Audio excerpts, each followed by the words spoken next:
Hello students, hope you are following the chapter from the starting, and now it is the time to learn about a concept which is very important to understand the chemistry, and that is known as mole concept. I have some questions for you. What do you think? What is the weight of 1 mole of the Olympic shot put balls? And what is the volume occupied by 1 mole of softballs?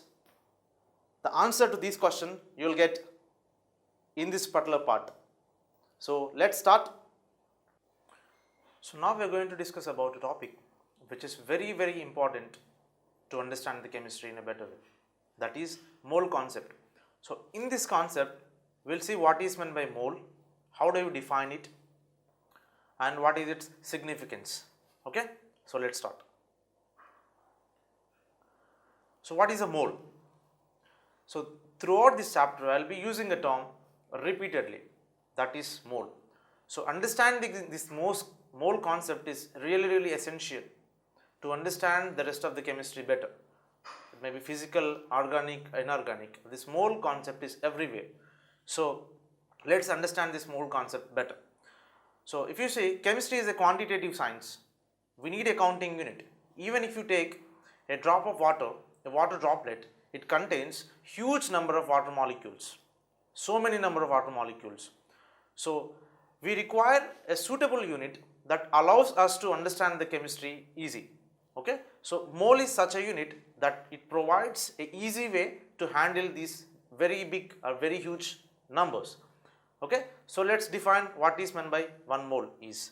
The 1 mole is the amount of substance that contains as many number of atoms as there are in 12 grams of C12. Okay, so say suppose I have taken a 12 grams of C12. Say this is the substance, that is I have taken 12 grams.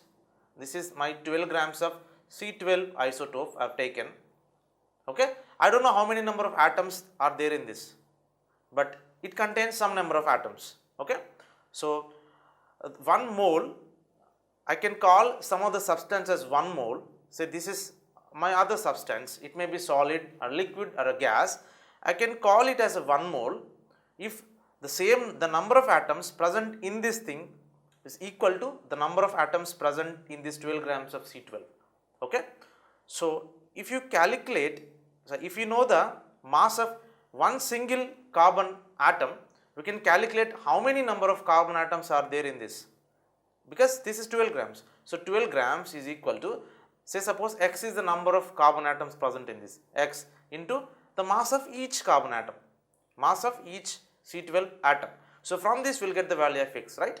So this x gives the number of atoms present in this sample. So if you calculate the x value will come around this one. So this is 6.022 into 10 power 23 number of carbon atoms are there in this sample. Okay, so 1 mole of any other substance, whether it is a solid or a liquid or a gas, is going to contain these many number of particles, right? So here I am using a general term particles, because the particles may be atoms, they may be molecules, they may be electrons, they may be ions, they may be formula units.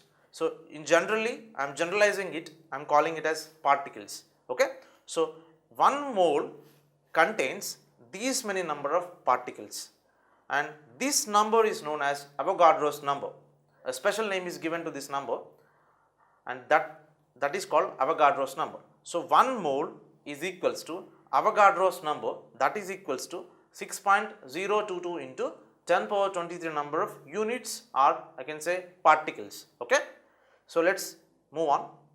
Avogadro's number, as I discussed before, Avogadro's number is what? 6.022 into 10 power 23 number of particles or units, and this number is known as Avogadro's number. Okay, so Avogadro's number is simply the number of atoms, carbon atoms present in 12 grams of C12 isotopes. Okay, and its numerical value is this much. So 1 mole is equals to 6.02 into 10 power 23 units is same as saying 1 dozen equals to 12 units. Okay, we know that 1 dozen is equals to 12 units. So that units may be like, it may be apples, bananas, pens. Okay. So 1 dozen of bananas contain 12 pieces, like 12 items.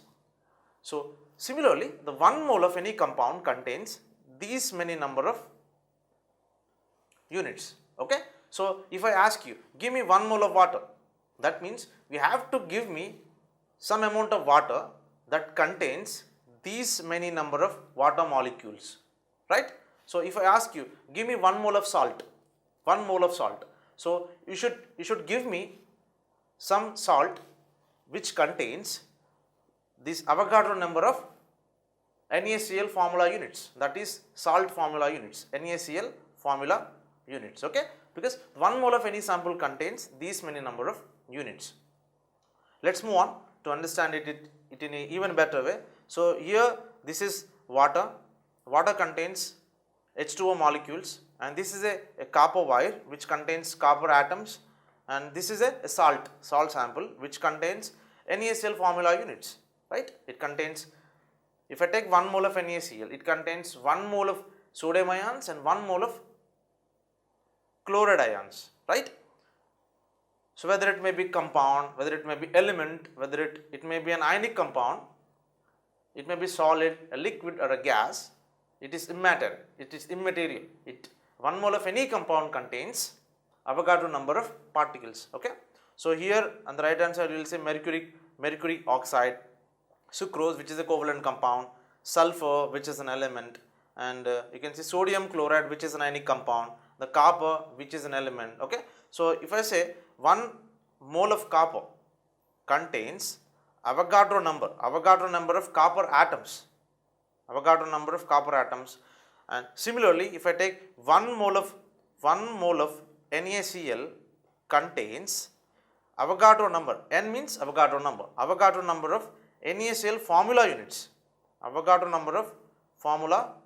units, and that is equals to 1 mole of NaCl contains 1 mole of sodium ions, and it contains 1 mole of Cl minus ions, that is chloride ions. Okay. So if I say 1 mole of water contains Avogadro number of water molecules, H2O molecules it contains. So here it is atoms, here it is molecules, here it is formula units, right? Here it is ions. Okay. So observe the difference.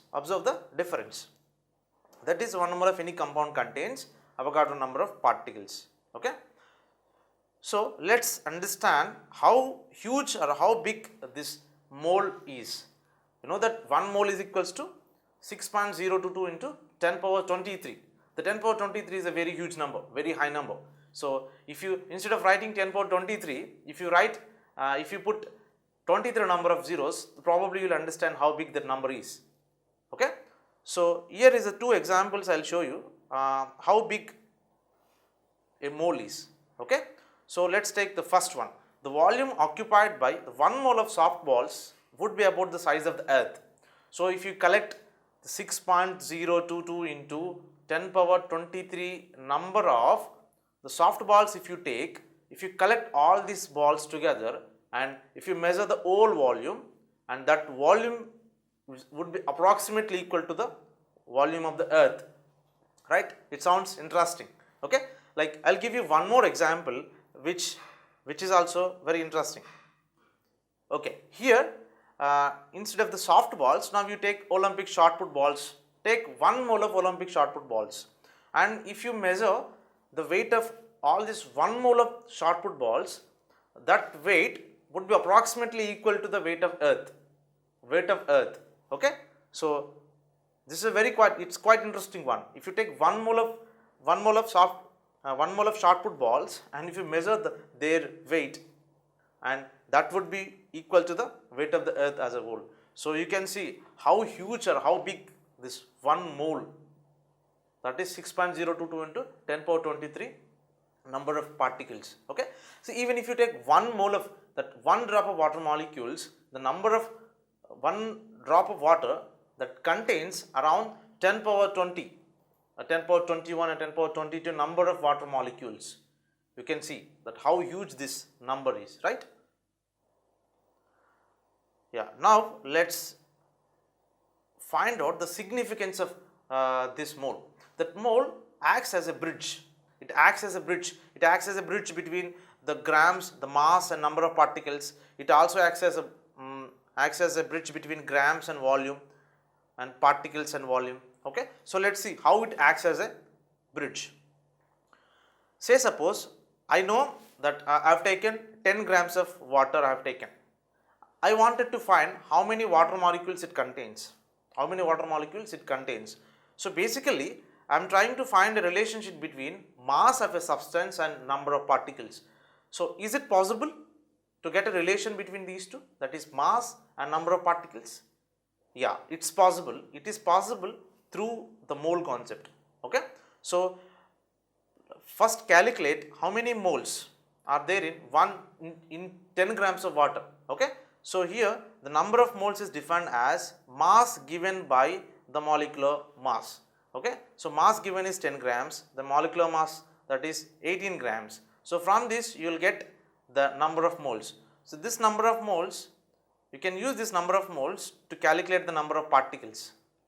Okay, because we know that 1 mole of anything contains Avogadro number of particles. So here 1 mole of water contains Avogadro number of water molecules.